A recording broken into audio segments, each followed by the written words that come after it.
The paycheck hit, the number in your account went up, and you felt nothing. Like pouring water into a cup with a hole in the bottom. The richest man who ever walked behind the Prophet, peace be upon him, felt this exact thing, and it terrified him. It's not greed and it's not burnout either. It's something deeper than both. And I've got one question that quietly takes apart the money thing that's been keeping you up. You still pray. From the outside, you're fine. A job, bills paid, maybe better than fine even. MashaAllah, may Allah bless it. But the second something scary moves, a layoff rumor going around at work, a big payment coming down the road, the car making that noise we all know, tell me honestly, what's the first thing your mind runs to check on? Not Allah, sadly, my friend. You run straight to the balance in your account. I know you'd never say it out loud, but somewhere in you, my friend, the thing you actually trust to keep you safe became a number on a screen. And the proof?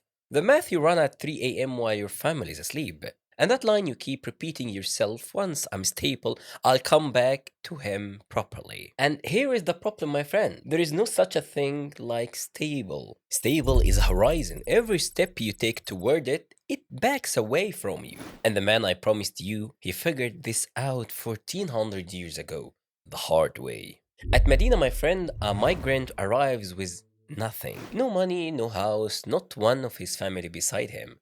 Everything he built in his life left behind in another city, left behind in Mecca. The locals, the Ansar, were told each of you take a brother and split what you have with him. One of them stood in front of the man in today's story and offered him half his money, half his property, signed over no strings. And our guy said no. He said, just show me where the market is.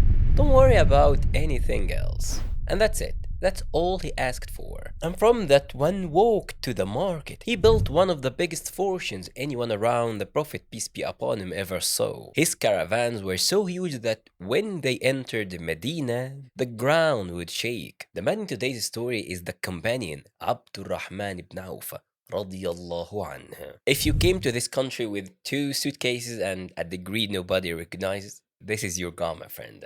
This is the blueprint. But let me tell you the part nobody mentions about him. The most successful man in that entire golden generation, my friend, was terrified of his own wealth, his own money. He sat at his own table once in front of his phone food and broke down crying.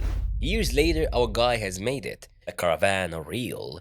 The wealth is real. One night he's home, the food gets put in front of him and he'd been fasting all day. He looks at the plate and starts talking about a friend, the companion Mus'ab ibn Umair, radiallahu anhu, martyr defending the Prophet, peace be upon him, at Uhud. When they went to bury Mus'ab, may Allah be pleased with him, everything he owned in this world was a single piece of cloth, too short to cover his head. His feet showed. Cover his feet, his head showed. A man like that gone without enough cloth to even be buried in. And Sayyiduna Abdurrahman sitting in front of a full plate, rich beyond counting, says, he was better than me. Then he said the line that should stop you cold and make you recount everything. Allah gave him everything in this world, and he was scared his reward had been handed to him early, right here. Hear that one again. The richest man in this room, my friend, wasn't scared the money would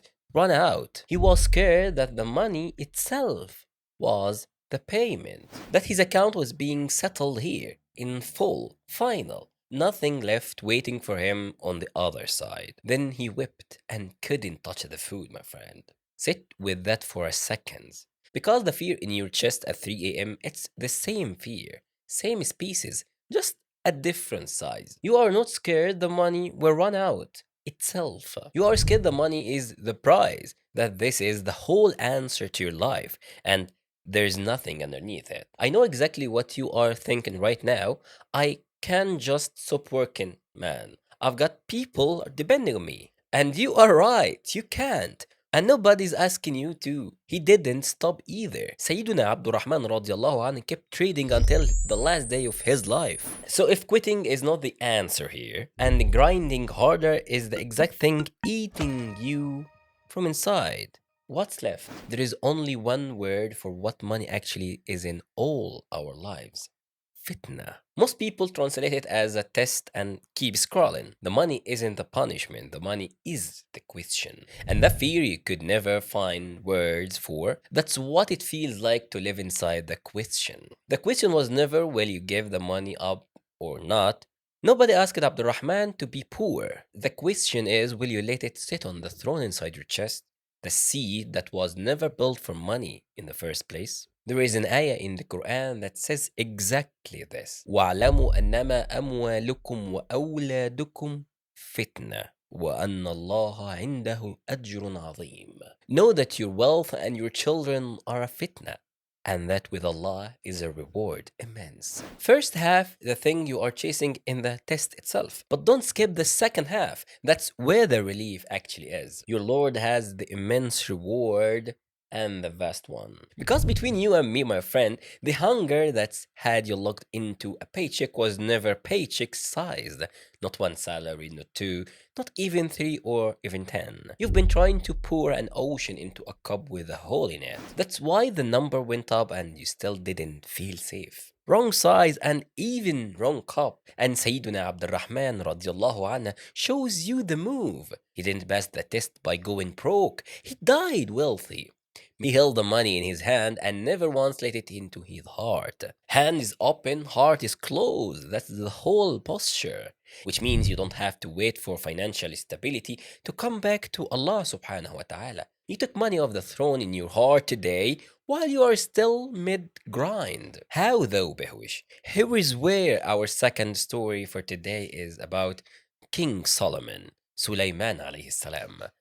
Sulaiman comes in, a king, given a kingdom and wealth he couldn't even picture, who watches a miracle land in front of him and says one thing: هذا من فضل ربي ليبلوني أأشكر أم أكفر. This is from the favor of my Lord to test me. Will I be grateful or will I deny? Meaning, all of this blessing is from my Lord's favor to test me. Will I be grateful or will I forgot? That's the question, my friend. Every time money lands, a paycheck, a money owed coming back, a month with a nice bonus, you pause for only 3 seconds and ask, is this making me more grateful or more forgetful? Shukr or kufra? Which one right now? That's the test, and you just learned how to set it in real time, while the man right next to you doesn't even realize he's being tested. The cup was never going to fill, you were pouring into the wrong one the whole time, and the men who held the most money were the most afraid of it.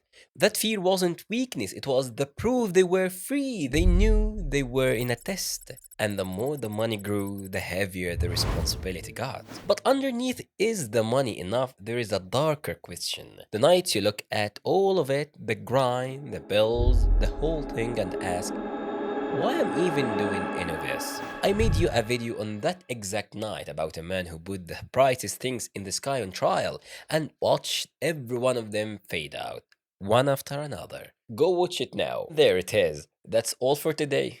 Salam.